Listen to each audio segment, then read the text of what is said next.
ಮನೆಯಲ್ಲಿರುವಂತಹ 3ರಿಂದ 4 ಸಾಮಗ್ರಿಗಳಲ್ಲಿ ಮಾಡುವಂಥ ಈ ಆರೋಗ್ಯಕರವಾದ ರೆಸಿಪಿ ಮಾಡಲು ಹೆಚ್ಚು ಸಮಯ ಕೂಡ ಬೇಕಾಗಿಲ್ಲ. ಬಾಯಲ್ಲಿ ಕರಗುವಂಥ ಈ ಸಿಹಿ ಕ್ಯಾಲ್ಸಿಯಂ, ಐರನ್, ಪ್ರೋಟೀನ್, ವಿಟಮಿನ್ಸ್‌ಗಳಿಂದ ಕೂಡಿದೆ. ಹಾಗೆ ಮೂಳೆಗಳನ್ನು ಗಟ್ಟಿಗೊಳಿಸುತ್ತೆ. ಇದನ್ನು ತಿನ್ನೋದ್ರಿಂದ ನಿಮಗೆ ಇನ್ಸ್ಟೆಂಟಾಗಿ ಎನರ್ಜಿ ಕೂಡ ಸಿಗುತ್ತೆ. ಯಾವುದೇ ಡ್ರೈ ಫ್ರೂಟ್ಸ್ ಕೂಡ ಬೇಕಾಗಿಲ್ಲ ಇದನ್ನು ಮಾಡಲು. ಬನ್ನಿ ಇದನ್ನು ಹೇಗೆ ಮಾಡ್ಕೊಳ್ಳೋದು ಹಾಗೆ ಏನೆಲ್ಲ ಸಾಮಗ್ರಿಗಳು ಬೇಕಾಗುತ್ತೆ ಅಂತ ನೋಡೋಣ. ಹೆಲೋ ಫ್ರೆಂಡ್ಸ್, ನಮಸ್ತೆ. ಶ್ರೀ ಮ್ಯಾಜಿಕ್ ಕಿಚನ್‌ಗೆ ಸುಸ್ವಾಗತ. ನಾನಿಲ್ಲಿ 1 ಕಪ್ ಆಗೋಷ್ಟು ಬಿಳಿ ಎಳ್ಳನ್ನು ತೊಗೊಂಡಿದ್ದೀನಿ. ಇದನ್ನು ಒಂದು ಪ್ಯಾನ್ಗೆ ಹಾಕ್ಕೊಂಡು ಡ್ರೈ ರೋಸ್ಟ್ ಮಾಡ್ಕೊಳ್ತಾ ಇದ್ದೀನಿ. ಇದನ್ನು ಮಾಡ್ಕೊಳ್ಳೋದಕ್ಕೆ ನಾನಿಲ್ಲಿ 1 ಕಪ್ ಆಗೋಷ್ಟು ಬಿಳಿ ಎಳ್ಳನ್ನು ತೊಗೊಂಡಿದ್ದೀನಿ. ಇದನ್ನು ಒಂದು ಪ್ಯಾನ್ಗೆ ಹಾಕ್ಕೊಂಡು ಡ್ರೈ ರೋಸ್ಟ್ ಮಾಡ್ಕೊಳ್ತಾ ಇದ್ದೀನಿ. ಗ್ಯಾಸ್ ಫ್ಲೇಮನ್ನು ಮೀಡಿಯಂ ಫ್ಲೇಮಲ್ಲಿ ಇಟ್ಕೊಂಡು ಇದನ್ನು ಚೆನ್ನಾಗಿ ಡ್ರೈ ರೋಸ್ಟ್ ಮಾಡ್ಕೊಳ್ಬೇಕು. ಸ್ವಲ್ಪ ಬೆಚ್ಚಗಾಗಬೇಕು. ಸ್ವಲ್ಪ ಚಟಪಟ ಅನ್ನಲಿಕ್ಕೆ ಸ್ಟಾರ್ಟ್ ಆಗುತ್ತಲ್ಲ, ಅಲ್ಲಿ ತನಕ ಇದನ್ನು ಹುರ್ಕೊಳ್ಬೇಕು. ಜಾಸ್ತಿ ಕೆಂಪಗಾಗೋ ತನಕ ಹುರ್ಕೊಳ್ಬೇಕಂತ ಏನಿಲ್ಲ. ನೋಡಿ ಈ ರೀತಿ ಬಿಸಿಯಾಗಿ ಸ್ವಲ್ಪ ಚಟಪಟ ಅಂತ ಇದೆ ಅನ್ನುವಾಗ ಇದನ್ನೊಂದು ಪ್ಲೇಟ್ಗೆ ಹಾಕ್ಕೊಳ್ತಾ ಇದ್ದೀನಿ. ತಣ್ಣಗಾಗಬೇಕು, ಕಂಪ್ಲೀಟಾಗಿ ಇದು ತಣ್ಣಗಾಗೋದಕ್ಕೆ ಇಡಬೇಕಾಗತ್ತೆ. ಸ್ವಲ್ಪ ಬಿಸಿ ಇರೋದ್ರಿಂದ ಒಂದು ಪ್ಲೇಟಲ್ಲಿ ಹಾಕಿಬಿಟ್ಟು ಇದನ್ನು ತಣ್ಣಗಾಗೋದಕ್ಕೆ ಇಡ್ತಾ ಇದ್ದೀನಿ. ಈಗ ಇದೇ ಪ್ಯಾನ್ಗೆ ನಾನಿಲ್ಲಿ 1 ಕಪ್ ಆಗೋಷ್ಟು ಕಡಲೆ ಬೀಜವನ್ನು ಹಾಕ್ಕೊಳ್ತಾ ಇದ್ದೀನಿ. ಇದನ್ನು ಕೂಡ ಹಾಗೆ ಚೆನ್ನಾಗಿ ಡ್ರೈ ರೋಸ್ಟ್ ಮಾಡ್ಕೊಳ್ಬೇಕಾಗತ್ತೆ. ಲೈಟಾಗಿ ಕಲರ್ ಚೇಂಜ್ ಆಗಬೇಕು, ಮೇಲ್ಗಡೆ ಡಾರ್ಕ್ ಸ್ಪಾಟ್ ಬರೋದಕ್ಕೆ ಸ್ಟಾರ್ಟ್ ಆಗಬೇಕು. ಹಾಗೆ ಸಿಪ್ಪೆ ಅನ್ನೋದು ಬಿಡೋದಕ್ಕೆ ಸ್ಟಾರ್ಟ್ ಆಗಬೇಕು. ಅಲ್ಲಿ ತನಕ ಇದನ್ನು ಚೆನ್ನಾಗಿ ಹುರ್ಕೊಳ್ಳಿ. ಗ್ಯಾಸ್ ಫ್ಲೇಮನ್ನು ಮೀಡಿಯಂ ಫ್ಲೇಮಲ್ಲೇ ಇಟ್ಕೊಂಡು ಚೆನ್ನಾಗಿ ಹುರ್ಕೊಳ್ಬೇಕಾಗತ್ತೆ. ನೋಡಿ ಕಾಣಿಸ್ತಿರ್ಬೋದು, ಇದೀಗ ಕಲರ್ ಅನ್ನೋದು ಚೇಂಜ್ ಆಗ್ತಾ ಇದೆ. ಹಾಗೆ ಸಿಪ್ಪೆ ಕೂಡ ಬಿಡಿಸ್ಕೊಳ್ಳೋದಕ್ಕೆ ಸ್ಟಾರ್ಟ್ ಆಗಿದೆ. ಅಲ್ಲಿ ತನಕ ಇದನ್ನು ಹುರ್ಕೊಳ್ಳೇಬೇಕಾಗತ್ತೆ. ಮೊದಲಿಗೆ ತೆಗೆಯೋದಕ್ಕೆ ಹೋಗಬೇಡಿ. ಕಂಪ್ಲೀಟಾಗಿ ಇದೀಗ ಕಲರ್ ಚೇಂಜ್ ಆಗಿ ಸಿಪ್ಪೆ ಅನ್ನೋದು ಬಿಡೋಕ್ಕೆ ಸ್ಟಾರ್ಟ್ ಆಗಿದೆ. ಇವಾಗ ಇದನ್ನು ನಾನು ತಿರ್ಗಾ ಇನ್ನೊಂದು ಪ್ಲೇಟ್ಗೆ ಹಾಕ್ಕೊಂಡು ತಣ್ಣಗಾಗೋದಕ್ಕೆ ಇಡ್ತಾ ಇದ್ದೀನಿ. ನೋಡಿ ಕಾಣಿಸ್ತಿರ್ಬೋದು, ಸಿಪ್ಪೆ ಈಗ ನಾನು ಮುಟ್ಟು ತೋರಿಸ್ತಾ ಇದ್ದೀನಿ, ಬಿಡಿಸ್ಕೊಳ್ತಾ ಇದೆ. ಈ ರೀತಿ ಆದ ನಂತರ ನಾನು ಒಂದು ಪ್ಲೇಟಿಗೆ ಹಾಕ್ಕೊಂಡು ಇದನ್ನು ಕೂಡ ಹಾಗೆ ತಣ್ಣಗಾಗೋದಕ್ಕೆ ಬಿಡಬೇಕು. ಎರಡನ್ನೂ ಕೂಡ ಹಾಗೆ ತಣ್ಣಗಾಗೋದಕ್ಕೆ ಇಟ್ಟಿದ್ದೀನಿ. ಈಗ ನಾನೊಂದು ಬಟ್ಲನ್ನು ತೊಗೊಂಡಿದ್ದೀನಿ. ಇದಕ್ಕೆ ಸ್ವಲ್ಪ ತುಪ್ಪವನ್ನು ಸೇರಿಸ್ಕೊಳ್ತಾ ಇದ್ದೀನಿ. ತುಪ್ಪವನ್ನು ಹಾಕಿಬಿಟ್ಟು ಇದನ್ನು ಸವರಿಟ್ಕೊಳ್ತಾ ಇದ್ದೀನಿ. ಕೂಡಲೇ ಇದನ್ನು ಉಪಯೋಗಿಸ್ಕೊಳ್ಬೋದು. ಹಾಗಾಗಿ ನಾನು ಮೊದಲಿಗೆ ತುಪ್ಪವನ್ನು ಸವರಿಟ್ಕೊಳ್ತಾ ಇದ್ದೀನಿ ಒಂದು ಪ್ಲೇಟ್ಗೆ. ನಿಮ್ಮ ಹತ್ರ ಸ್ವೀಟ್ ಟ್ರೇ ಇದ್ದರೆ ಅದನ್ನು ಕೂಡ ಉಪಯೋಗಿಸ್ಕೊಳ್ಬೋದು. ಈ ರೀತಿ ಇಲ್ಲ ಅಂದರೆ ಸ್ವೀಟ್ ಟ್ರೇ, ಈ ರೀತಿ ಬಟ್ಲಿಗೆ ಸ್ವಲ್ಪ ತುಪ್ಪವನ್ನು ಸವರಿಟ್ಕೊಳ್ಬೇಕಾಗತ್ತೆ. ಇದೀಗ ಬಿಳಿ ಎಳ್ಳು ಅನ್ನೋದು ಕಂಪ್ಲೀಟಾಗಿ ತಣ್ಣಗಾಗಿದೆ. ಈ ರೀತಿ ಕಂಪ್ಲೀಟಾಗಿ ತಣ್ಣಗಾದ ನಂತರನೇ ಇದನ್ನು ಪೌಡ್ರ್ ಮಾಡ್ಕೊಳ್ಬೇಕು. ಬಿಸಿ ಇರುವಾಗ ಪೌಡ್ರ್ ಮಾಡ್ಕೊಳ್ಳೋದಕ್ಕೆ ಹೋಗಬೇಡಿ, ಎಣ್ಣೆ ರಿಲೀಸ್ ಆಗುತ್ತೆ, ಆಯಿಲ್ ರಿಲೀಸ್ ಆಗುತ್ತೆ. ಹಾಗಾಗಿ ನಾನು ಕಂಪ್ಲೀಟಾಗಿ ತಣ್ಣಗಾದ ನಂತರ ಮಿಕ್ಸಿ ಜಾರ್ಗೆ ಹಾಕ್ಕೊಂಡು ಇದನ್ನು ಪೌಡ್ರ್ ಮಾಡ್ಕೊಳ್ತಾ ಇದ್ದೀನಿ. ಇದನ್ನು ಪೌಡ್ರ್ ಮಾಡ್ಕೊಳ್ಳುವಾಗೂ ಹಾಗೆ ಒಂದೇ ಸಲ ಕಂಟಿನ್ಯೂಸ್ ಆಗಿ ಪೌಡ್ರ್ ಮಾಡ್ಕೊಳ್ಳೋದಕ್ಕೆ ಹೋಗಬೇಡಿ, ಬಿಟ್ಟು ಬಿಟ್ಟು ಪೌಡ್ರ್ ಮಾಡ್ಕೊಳ್ಬೇಕು. ಕಂಟಿನ್ಯೂಸ್ ಆಗಿ ಇದು ಪೌಡ್ರ್ ಮಾಡ್ಕೊಳ್ಳೋದಕ್ಕೆ ಹೋದರೆ ಎಣ್ಣೆ ರಿಲೀಸ್ ಆಗುತ್ತೆ. ನೋಡಿ ಇದೀಗ ಚೆನ್ನಾಗಿ ಪೌಡ್ರ್ ಮಾಡ್ಕೊಂಡಿದ್ದಾಗಿದೆ. ಕೈಯಲ್ಲಿ ಒಂಚೂರು ಎಣ್ಣೆ ಏನೂ ಬಂದಿಲ್ಲ. ನೋಡಿ ಈ ರೀತಿ ತರ್ತರಿಯಾಗಿರಬೇಕಾಗತ್ತೆ. ಪೌಡ್ರ್ ಕೂಡ ತುಂಬ ನಯವಾಗಿ ಬೇಕಂತ ಇಲ್ಲ. ಅದನ್ನು ಒಂದು ಪ್ಲೇಟಲ್ಲಿ ಹಾಕಿಟ್ಟಿರ್ತೀನಿ. ಹಾಗೆ ತಣ್ಣಗಾಗೋದಕ್ಕೆ ಇಟ್ಟಂತಹ ನೋಡಿ ಇದೀಗ ಕಡಲೆ ಬೀಜ ಕೂಡ ಕಂಪ್ಲೀಟಾಗಿ ತಣ್ಣಗಾಗಿದೆ. ಸಿಪ್ಪೆನೆಲ್ಲ ಕೈಯಲ್ಲಿ ತಕ್ಕೊಳ್ತಾ ಇದ್ದೀನಿ. ನೋಡಿ ಈ ರೀತಿಗೆ ಸಿಪ್ಪೆನೆಲ್ಲ ಕೈಯಲ್ಲಿ ತಕ್ಕೊಂಡ ನಂತರ ಈ ಸಿಪ್ಪೆಯನ್ನು ತೆಗಿಬೇಕಾಗತ್ತೆ. ಈ ಸಿಪ್ಪೆನ ಉಪಯೋಗಿಸ್ಕೊಳ್ತಾ ಇಲ್ಲ, ಸಿಪ್ಪೆನ ಬಿಸಾಕ್ಕೊಳ್ತಾ ಇದ್ದೀನಿ. ಈ ರೀತಿ ಸೌಟು ಇರುತ್ತಲ್ಲ, ಅದರಲ್ಲಿ ಉಪಯೋಗಿಸ್ಕೊಂಡು ಈ ರೀತಿ ಸಿಪ್ಪೆನೆಲ್ಲ ತೆಗಿಬೋದು. ಈಸಿಲಿ ತೆಗಿಬೋದು, ಕೂಡಲೇ ತಕ್ಕೊಳ್ಬೋದು. ಹಾಗಾಗಿ ಈ ರೀತಿ ಮಾಡ್ಕೊಳ್ತಾ ಇದ್ದೀನಿ ನಾನು. ನೋಡಿ ಈ ರೀತಿ ಸಿಪ್ಪೆನೆಲ್ಲ ತೆಗೆದು ಒಂದು ಪ್ಲೇಟಲ್ಲಿ ಹಾಕ್ಕೊಳ್ತಾ ಇದ್ದೀನಿ ಕಡಲೆ ಬೀಜವನ್ನು. ಈ ಕಡಲೆ ಬೀಜವನ್ನು ಕೂಡ ನಾನು ಪೌಡ್ರ್ ಮಾಡ್ಕೊಳ್ತಾ ಇದ್ದೀನಿ. ಇವೆರಡನ್ನು ಪೌಡ್ರ್ ಮಾಡಿಕೊಂಡೇ ಉಪಯೋಗಿಸ್ಕೊಳ್ಬೇಕಾಗತ್ತೆ. ಈ ಕಡಲೆ ಬೀಜನೂ ಕೂಡ ಹಾಗೆ ಪೌಡ್ರ್ ಮಾಡ್ಕೊಳ್ಳುವಾಗ ಕಂಟಿನ್ಯೂಸ್ ಆಗಿ ಪೌಡ್ರ್ ಮಾಡ್ಕೊಳ್ಳೋದಕ್ಕೆ ಹೋಗಬೇಡಿ, ಬಿಟ್ಟು ಬಿಟ್ಟು ಪೌಡ್ರ್ ಮಾಡ್ಕೊಳ್ಳಿ. ಆನ್ ಆ್ಯಂಡ್ ಆಫ್ ಮಾಡ್ಕೊಳ್ತಾ ಪೌಡ್ರ್ ಮಾಡಿಕೊಂಡ್ರೆ ಎಣ್ಣೆ ರಿಲೀಸ್ ಆಗೋಲ್ಲ. ಇಲ್ಲಾಂದರೆ ಎಣ್ಣೆ ರಿಲೀಸ್ ಆಗಿ ಅಂಟಾಗಿಬಿಡುತ್ತೆ. ಈ ರೀತಿ ಡ್ರೈ ಆಗಿರಬೇಕು ಎರಡರದ್ದು ಕೂಡ ಹಾಗೆ ಪೌಡ್ರ್ ಅನ್ನೋದು. ಎರಡನ್ನೂ ಕೂಡ ನಾನು ಮಿಕ್ಸ್ ಮಾಡಿ ಇಟ್ಕೊಳ್ತಾ ಇದ್ದೀನಿ. ನೀಟಾಗಿ ಇದನ್ನು ಮಿಕ್ಸ್ ಮಾಡಿಕೊಂಡು ಪ್ಲೇಟಲ್ಲಿ ಇಟ್ಕೊಂಡಿರ್ತೀನಿ. ನಂತರ ಇದನ್ನು ಉಪಯೋಗಿಸ್ಕೊಳ್ಳೋಣ. ಈ ಕಡಲೆ ಬೀಜ ಹಾಗೆ ಬಿಳಿ ಎಳ್ಳು ಆರೋಗ್ಯಕ್ಕಂತೂ ಬಹಳನೇ ಒಳ್ಳೆಯದು. ಇದರಲ್ಲಿ ಕ್ಯಾಲ್ಸಿಯಂ, ಐರನ್, ಪ್ರೋಟೀನ್, ವಿಟಮಿನ್ಸ್ ಅಂತೂ ಅಧಿಕ ಪ್ರಮಾಣದಲ್ಲಿ ಇದೆ.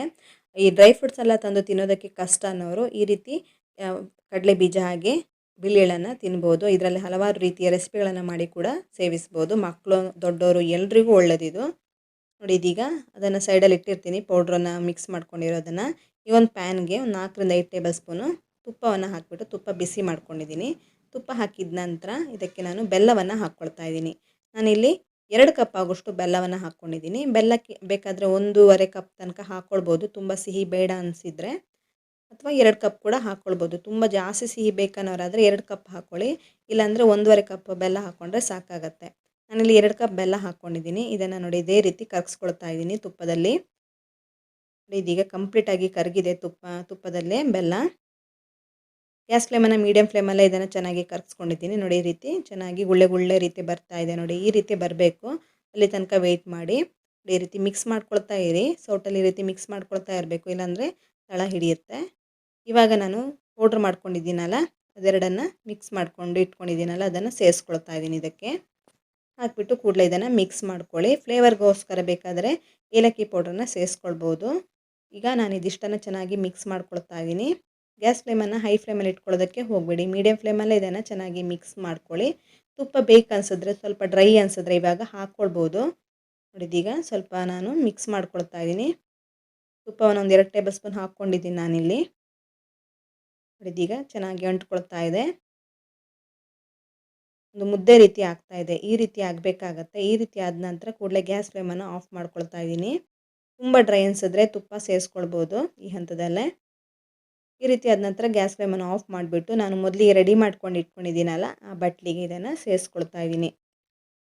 ಇದನ್ನು ಹಾಕಿಬಿಟ್ಟು ಇದನ್ನು ಸೆಟ್ ಮಾಡ್ಕೊಳ್ಬೇಕಾಗತ್ತೆ. ಇದನ್ನು ನೀವು ಉಂಡೆ ರೀತಿಯೂ ಮಾಡಿಬಿಟ್ಟು ಸರ್ವ್ ಮಾಡ್ಬೋದು. ಅದನ್ನು ಕೂಡ ಮಾಡಿ ಒಂದು ಡಬ್ಬದಲ್ಲಿ ಸ್ಟೋರ್ ಮಾಡಿ ಇಡ್ಬೋದು. ಅಥವಾ ಈ ರೀತಿ ಬರ್ಫಿ ರೀತಿ ಸೆಟ್ ಮಾಡ್ಕೊಳ್ತೀರಾದರೆ ಈ ರೀತಿಯೂ ಮಾಡ್ಕೊಳ್ಬೋದು. ನಿಮ್ಗೆ ಯಾವ ಸುಲಭ ಅನಿಸುತ್ತೋ ಆ ರೀತಿ ಮಾಡ್ಕೊಳ್ಳಿ. ನಾನು ಈ ರೀತಿ ಬರ್ಫಿ ರೀತಿ ಸೆಟ್ ಮಾಡ್ಕೊಳ್ತಾ ಇದ್ದೀನಿ. ಈ ರೀತಿ ನೀಟಾಗಿ ಲೆವೆಲ್ ಮಾಡ್ಕೊಳ್ತಾ ಇದ್ದೀನಿ. ನೋಡಿ ಇದೀಗ ನೀಟಾಗಿ ಲೆವೆಲ್ ಮಾಡ್ಕೊಳ್ತಾ ಇದ್ದೀನಿ. ಈ ರೀತಿ ಲೆವೆಲ್ ಮಾಡಿಕೊಂಡು ಇದನ್ನು ಲೈನ್ಸ್ ಹಾಕ್ಕೊಂಡು ಯಾವ ಶೇಪಲ್ಲಿ ಬೇಕಾದರೂ ಆ ಶೇಪಲ್ಲಿ ಇದನ್ನೀಗ ಲೈನ್ಸ್ ಹಾಕ್ಕೊಂಡು ಇಟ್ಕೊಳ್ತಾ ಇದ್ದೀನಿ. ಇದನ್ನು ಸ್ವಲ್ಪ ಹೊತ್ತು ಹಾಗೆ ತಣ್ಣಗಾಗೋದಕ್ಕೆ ಇಡಬೇಕಾಗತ್ತೆ. ಕಂಪ್ಲೀಟಾಗಿ ತಣ್ಣಗಾದ ನಂತರ ಇದು ಗಟ್ಟಿಯಾಗತ್ತೆ. ನಂತರ ಇದನ್ನು ಸರ್ವ್ ಮಾಡ್ಬೋದು. 1 ಅವರ್ ಆದರೂ ಇದನ್ನು ಹಾಗೆ ತಣ್ಣಗಾಗೋದಕ್ಕೆ ಇಡಬೇಕಾಗತ್ತೆ. ನೋಡಿ 1 ಅವರ್ ಆಗಿದೆ. ಇದನ್ನು ಕಟ್ ಮಾಡಿ ತೋರಿಸ್ತಾ ಇದ್ದೀನಿ ನೋಡಿ, ಯಾವ ರೀತಿ ಬಂದಿದೆ ಅಂತ ಕಾಣಿಸ್ತಾ ಇರ್ಬೋದು ನಿಮಗೆ. ನೋಡಿ ತುಂಬಾ ರುಚಿಯಾಗಿರುತ್ತೆ. ಹೊರಗಡೆಯಿಂದೆಲ್ಲ ತಂದು ತಿನ್ನೋದಕ್ಕಿಂತ ಆರೋಗ್ಯಕ್ಕೆ ಬಹಳ ಒಳ್ಳೆಯದಿದು. ಸಿಂಪಲಾಗಿ ಮನೇಲಿರುವ 3ರಿಂದ 4 ಸಾಮಗ್ರಿಗಳೆಲ್ಲ ಇದನ್ನು ರೆಡಿ ಮಾಡ್ಕೊಳ್ಬೋದು. ಇದನ್ನು ನೀವು 1-2 ತಿಂಗಳ ತನಕ ಸ್ಟೋರ್ ಮಾಡಿನೂ ಇಟ್ಕೊಳ್ಬೋದು. ಒಂದು ಚೂರು ಕೆಡಲ್ಲ ಇದು. ನೀವು ನಾರ್ಮಲಾಗಿ ಚಿಕ್ಕಿಯನ್ನು ಯಾವ ರೀತಿ ಮಾಡ್ಕೊಳ್ತೀರಾ ಅದೇ ರೀತಿ ಆದರೆ ಇದು ಸ್ವಲ್ಪ ಸಾಫ್ಟಾಗಿ ಬರುತ್ತೆ. ಚಿಕ್ಕಿ ಸ್ವಲ್ಪ ಹಾರ್ಡಾಗಿರುತ್ತೆ, ಇದು ಸ್ವಲ್ಪ ಸಾಫ್ಟಾಗಿ ಬರುತ್ತೆ. ತಿನ್ನೋದಕ್ಕೆ ಕಷ್ಟ ಅನ್ನೋರು, ಗಟ್ಟಿ ಅನಿಸಿದ್ರೆ ಚಿಕ್ಕಿನೆಲ್ಲ ತಿನ್ನೋದಕ್ಕೆ ಗಟ್ಟಿ ಅನಿಸಿದ್ರೆ ಈ ರೀತಿ ಮಾಡಿಕೊಂಡು ಸರ್ವ್ ಮಾಡ್ಬೋದು. ಡ್ರೈ ಫ್ರೂಟ್ಸನ್ನು ಬಳಸದೆ ಮಾಡಿರೋಂಥ ಒಂದು ಆರೋಗ್ಯಕರವಾದ ರೆಸಿಪಿ ಇದು. ಕೇವಲ 3ರಿಂದ 4 ಸಾಮಗ್ರಿಯಲ್ಲೆಲ್ಲ ಇದನ್ನು ರೆಡಿ ಮಾಡ್ಕೊಳ್ಬೋದು. ಚಿಕ್ಕವರು ದೊಡ್ಡವರು ಎಲ್ರಿಗೂ ಚೆನ್ನಾಗಿರುತ್ತೆ ತಿನ್ನೋದಕ್ಕಂತೂ. 1ರಿಂದ 2 ತಿಂಗಳ ತನಕ ಇದನ್ನು ಇಟ್ಟು ಸ್ಟೋರ್ ಮಾಡ್ಬೋದು. ಜಾಸ್ತಿ ಪ್ರಮಾಣದಲ್ಲಿ ಮಾಡಿದರೂ ಕೂಡ ಇದನ್ನು ಇಟ್ಟರೆ ಹಾಳಾಗಲ್ಲ. ಇಷ್ಟು ಸಾಫ್ಟ್ ಆಗಿದೆ, ಯಾವ ರೀತಿ ಬಂದಿದೆ ಅಂತ ಕಾಣಿಸ್ತಿರ್ಬೋದು. ಬರ್ಫಿ ರೀತಿಯೇ ಇದೆ ಇದು. ಒಂದು ತಿಂದರೆ ಇನ್ನೊಂದು ತಿನ್ನಬೇಕಂತ ಅನಿಸುತ್ತೆ.